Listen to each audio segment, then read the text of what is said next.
Baksviðs þáttur 5 framundan. Við ætlum að heimsækja menntaskólann í tónlist, hitta Birgir Þórisson sem er hljómborðsleikari og saxofónleikarana hana Rósu, hún spilar á baritónsax.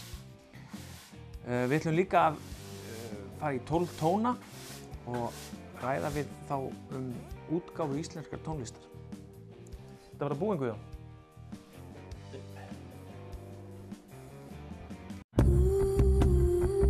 Við heimsóttum Lárus Jóhannesson í 12 tónum og hann sagði okkur frá stöðu íslenskrar tónlistar í dag.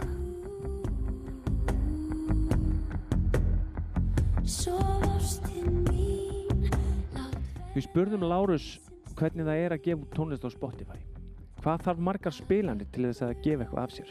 Sko það þeir sem eru með svona vinsældar pop og komast á lista og svona, þeir auðvitað geta fengið einhverja tekjur þarna, en svona hinn venjulegi tónlistarmaður, hann á mjög litla möguleika. Ég nefni sem dæmi að þú þarft 1000 hlustanir á eina plötu til þess að fá sömu upphæð og þú myndir selja eina svona plötu í búðinni hjá okkur.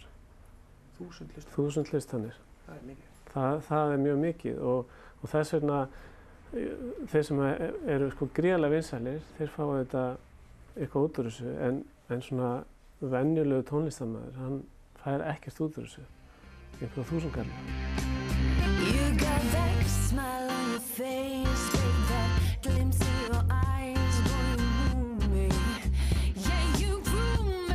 Staða plötubúðinnar hefur breyst svolítið.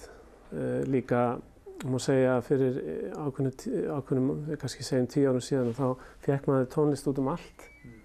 Þá gat maður keypt tónlist í stórmörkuðum í miklu magni og þú veist á kössum út allt og svona. Nú hefur þetta þróast pínlítið eins og þetta var í gamla daga. Þar sem þú fórst í plötubúð sko, til þess að kaupa plötur, þú veist. Þú fórst ekki bara, þú færði í svona sérverslun. Þannig að það hefur breyst í þá átt og svo náttúrulega tæknibreytingarnar líka.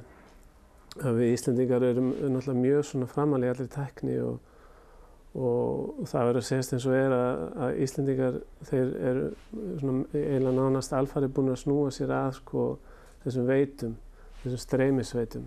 Spotify er þar langstærst og síðast þegar ég skoði þetta þá voru yfir 60.000 Íslendingar sem eru á Spotify, sem greiða og svo er náttúrulega fullt af öðrum sem greiða ekki og aðrir sem hafa not, þannig að þetta má segja sko þetta sé eiginlega bara öll þjóðin þannig séð.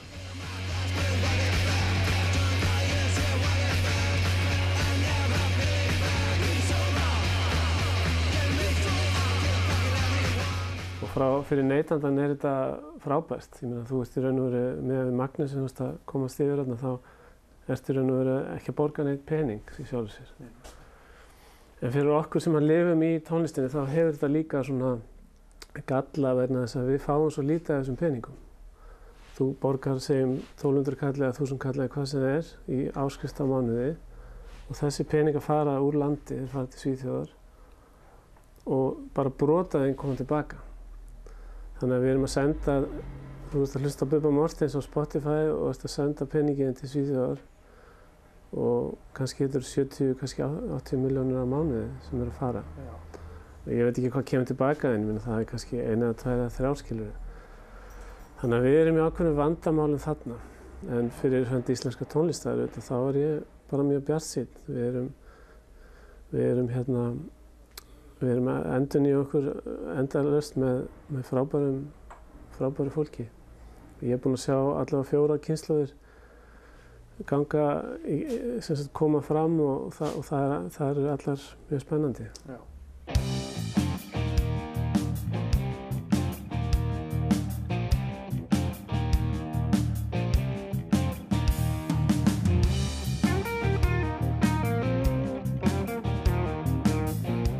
Sæl Rósa og velkomin Baksviðs. Takk fyrir.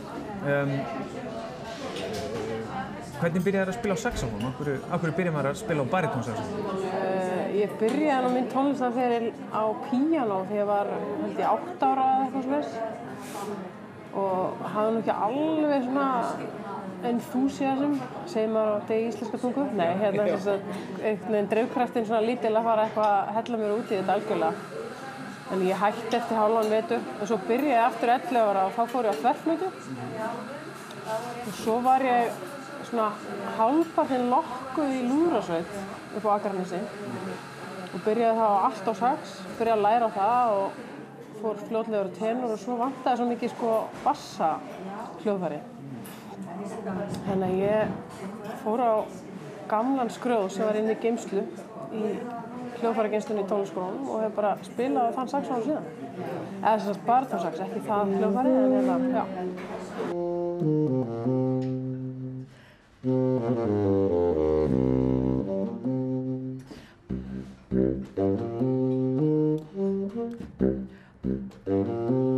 Ég er semst að kenna í skólahús Austurbæjar, þannig að ég fór aftur í lúðrasveitina og var að kenna þar á saxófón og flautu. Mjög gaman, sko. Og er ekki svolítið munur á lúðrasveit og svo að spila með Jónasi til dæmis? Var á hlutverki þínu sem blásara? Jú, af því í lúðrasveit ertu með kannski 30-40 krakka eða fullorðið fólk eftir hvernig hljómsveitin er og svo ertu með 3-4 blásara í Jónasi, þannig að hlutverkin er svolítið öðruvísi, þannig að ég er svona kannski mestmegnis í botninum hjá Jónasi og það er reyndar þannig í lúðrasveitinni líka en það er kannski svona aðeins fjölbreyttara,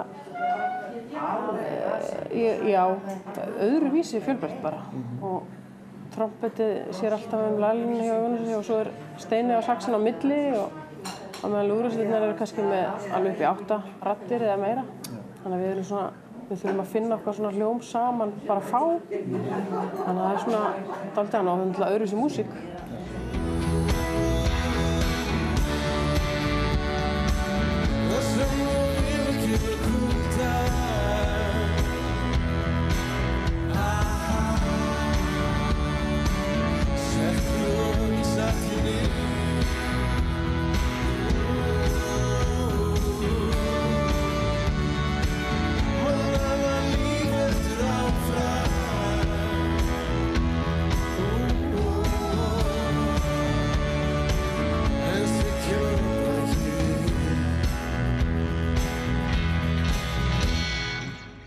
Mikið af dótinu sem hann er að spila núna og hefur verið að gera, hann var að vinna með Stefáni Erni Gunnlaugssyni og þá bjuggu þau til saman línur svona fyrir okkur að spila en svo með nýja efninu núna erum við svolítið farin að finna það sjálf svona með honum hvernig við ætlum að gera það. Þannig að svona sumt hefur verið bara fyrirfram ákveðið og annað fáum við svona að taka meira þátt í þróuninni. Þannig að það eru svona línur, svona laglínur inn í laginu sem eru ekki sönglínur, en samt alveg mikilvægar svona til þess að gefa karakterinn, eins og við þekkjum alveg gítarlínur þó þessi ekki hljómar eins og bara Bítlarnir og það er alls konar svona línur sem eru einkennandi. Það er svona svipað bara kannski sem við erum að gera, það er að koma með svona einkennandi línur sem þá þekkjur lagið og heyri bara línuna kannski.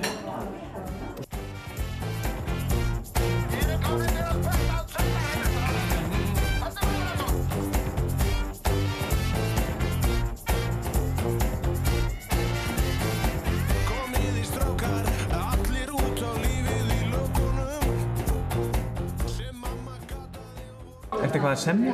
Já, ég hef verið að gera það. Ég var með smá frumsamli á þessum tónleikum sem ég var að nefna. Svo hef ég tók þátt í tónleikum í tónleikaseríu í sumar sem heitir Freyjujazz. Það sem er verið að einblína á kvenjazzspilara, sem var svolítið skemmtilegt. þar var ég með dálítið frumsamið en eins og gerist svona þegar maður upptekinn þá kannski ýtir maður svona sjálfur sér aðeins til hliðar á meðan maður á kafi öðru þannig að ég svona á leiðin að fara að spýta í lófana með að halda áfram með það og svo ég líka söngkona þannig að ég hef verið svona þess að poppast í því og svona að reyna að blanda líka saxofónu dálítið í það því það kannski gefur manni aðeins sérstöðu að vera með hljóðfæri með sér.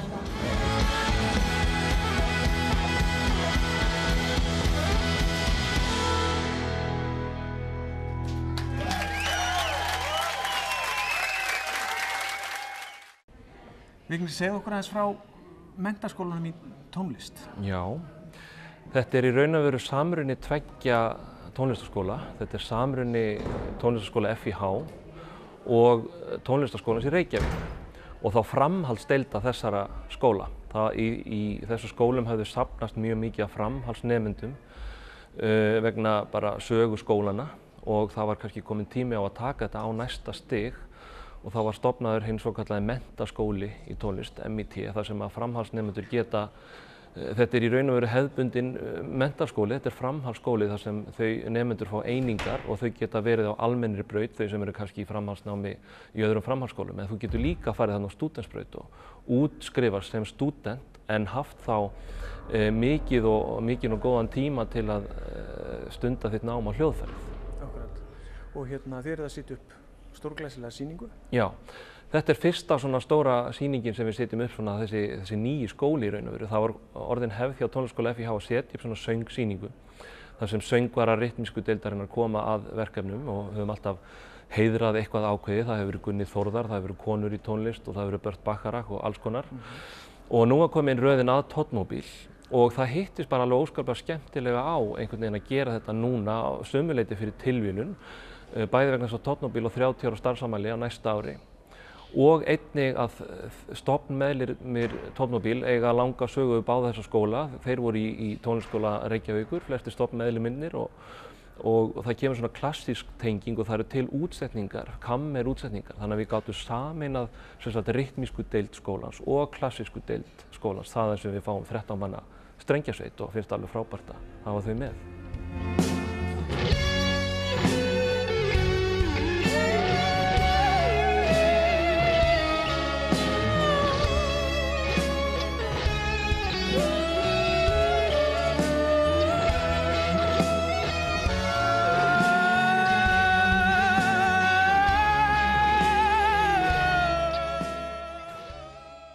Ég starfandi tónlistarmaður, hljómborðsleikari, hef verið að spila mikið á böllum og svona frílansa, eins og maður kallar það, alls konar tónleikasýningum.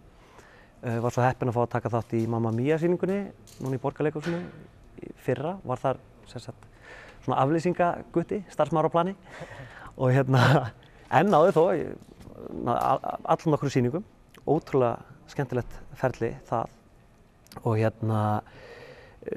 svo þetta byrjaði hjá mér þannig að þegar ég að alast upp þá var ekki jafn mikið hljómsveitum í gangi eins og til dæmis Valdimar og Moses Hightower og svona þessar hljómsveitir, rockhljómsveitir.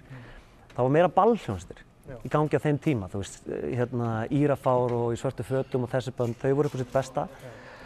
Móti Sól og Buttercup og allt þetta. Og þar sá ég eiginlega fyrstu hljómborðsleikarana sem höfðu áhrif á mig. Og ég heillaðist rosalega af þessari pælingu að reyna að láta lögin hljóma eins og þau gerðu á upptökunni. Og þetta fer eiginlega nálgast einhverja óþægilega þráhyggju sko, hjá manni. Þetta er alveg svona þetta greip mann einhvern veginn. Þetta er rosalega skemmtilegt skemmtileg áskorun alltaf. Og áskorunin felst bæði því að náttúrulega geta spilað þetta en líka hvað tækjabúnað maður er að vinna með. Þetta er svona tvenns eðlis, þetta er svona að kunna tækjabúnaðinn annars vegar og spilamennskan. Biggi, byrjaðu að segja okkur bara frá rigginu sem þú ert með. Já. Hljómborðsrigginu. Hljómborðsriggið. Heyrðu, það samastendur af þessu stóra borði hérna, Nord Stage borði, 88 nótur, sem ég er að nota núna í rauninni bara sem MIDI-borð. Það er að segja, ég ýti á eitthvað á borðinu og þá eins og þetta allir mis og þá gerist eitthvað inn í tölvunni Og ég hérna með MacBook Pro vél sem eiginlega heilinn í öllu sem ég að gera í dag. Já. Og þannig að það sem gerist bara að ég ýti á einhverja nótu eða einhverja takka á hljómborðunum hérna og það triggerar einhver viðbrögð í tölvunni. Já. Sem yfirleitt í formi einhvers konar hljóðfæris, eins og núna, þetta hér, eða að ég sé að starta einhverjum hljóðskrám eins og ég gerir núna. Það kemur einhver öskur og einhver óhljóð. Það mjög skemmtilegt sko. Og fyrir utan hljómborðun og tölvuna þá ég hérna með hljóðkort. 8 rása hljóðkort, þar sem ég tek inn annars vegar hljóðuna á borðinu ef ég þarf að nota það. Fæ hljóðið úr tölvunni inn í hljóðkortið og nota það sem mónitor fyrir mig. Þannig ég bara með heyrnartól og þá ég ekki að æra neitt sem með mér á sviðinu. Get fengið það sem ég vil bara til mín. Í þessu tilviki erum við með 2 hljómborðsleikara og það hann Bjarmi hérna sem í rauninni lead hljómborðsleikari í þessu verkefni og hann að taka þessar helstu spilalínur, orgel, píanó og svoleiðis og í spiladósalaginu hann með spiladósina og svona. Ég kem inn svolítið seinna í verkefnið og þá mitt hlutverk í rauninni að skapa stemninguna. Vera með kannski strengjaparta, stundum ég með kórsamt til þess að þétta bakrættir. Ég get verið að keyra svona, hvað maður að segja, svona fræg sound eins og þessi söfn sko, hei og vútumann og öskrið sko. Og já, þannig element. Þannig að maður svolítið að stökkva í bara alls konar hlutverk sem að kannski ekki hægt að framkvæma öðruvísi. Já. Svo hljómborðsleikarinn þarf að breyta sér í, þetta ekki bara að spila píanó. Nei. Eins og menn kannski getur ímyndað sér þegar menn sjá hljómborðið. Akkurát. Þetta breyta þér í bara öll kvikindi sko, allra kvikinda líki. Svona pælingar eins og við erum hérna, maður kannski lendir oftast í þessu í leikhúsinu. Það sem alls ekki óalgengt í dag að hljómborðsleikarar bæti upp, kannski vantar eitthvað slagverk og það ekki budget fyrir að vera með auka slagverksleikari í þessu hlutverki. Þetta kannski bara eitt sound eða eitthvað. Það voru að henda því bara á eitthvað svona einn takka og bara kemur það. En svo getur maður líka verið með, þú veist, alls konar línur. Maður kannski þéttir eins og í laginu Stopp. Og þar, þú veist, ef maður að spila kannski bara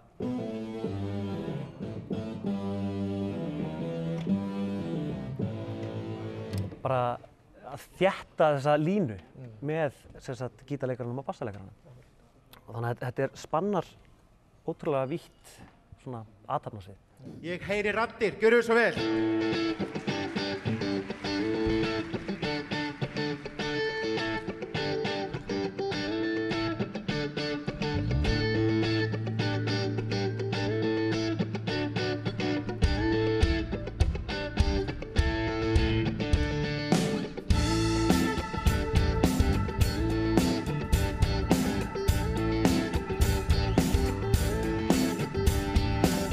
Í þessum kulda finn ég ekki lengur fyrir, finn ég ekki fyrir leiða, finn ég ekki fyrir því.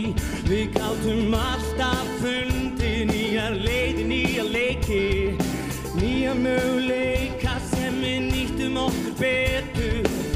Við sátum saman upp á þaki, horfðum yfir, borgin blasti við, það var sól og útsýn yfir, tvær dúfur flugu hátt. En það sáu okkur ekki, það mig langaði að fljúga með þeim, langaði að vera með. Ég vildi fljúga líka en átti enga vængi. Ég heyri skrýtnar raddir sem sögðu mér að stökkva. Ég heyri raddir, þær syngja samtaka alltaf saman. Þær eru margar, þær syngja samtaka allar saman. Og sífellt fleiri, þær syngja samtaka allar saman. Þær koma nær og nær og nær og nær og segja. Ég heyri raddir, þær syngja samtaka allar saman. Þær eru margar, þær syngja samtaka allar saman.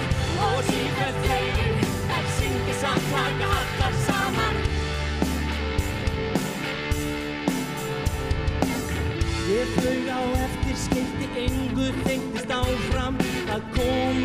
skellur fyrir varði komin niður. Lá þar grafkyrr, sagði ekki neitt, mundi ekki eftir því sem gerðist fyrir þá. En löngu seinna þá var komið fram í mars. Ég lá ennþá upp í rúmi, var að skoða gömul blöð. Það kom engin frænka með sælgæti í poka, bara einn í rúmi, horfa á loftið telja tær. Ég vildi fljúga líka en átti enga vængi. Ég heyri skrýtnar raddir sem sögðu mér að stökkva. Ég heyri raddir, þær syngja samt, taka allar saman. Þær eru margar, þær syngja samt, taka allar saman. Og sífellt fleiri, þær syngja samt, taka allar saman. Þær koma nær og nær og nær og nær og segja. Ég heyri raddir, þær syngja samt, taka allar saman. Þær eru margar, Þær eru margar. þær syngja samt, taka allar saman.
Takk fyrir.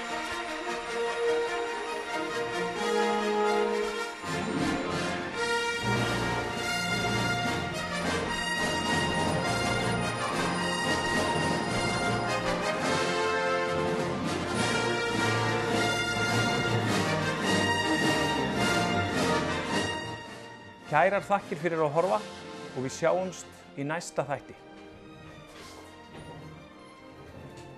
Ert þú pabbi minn?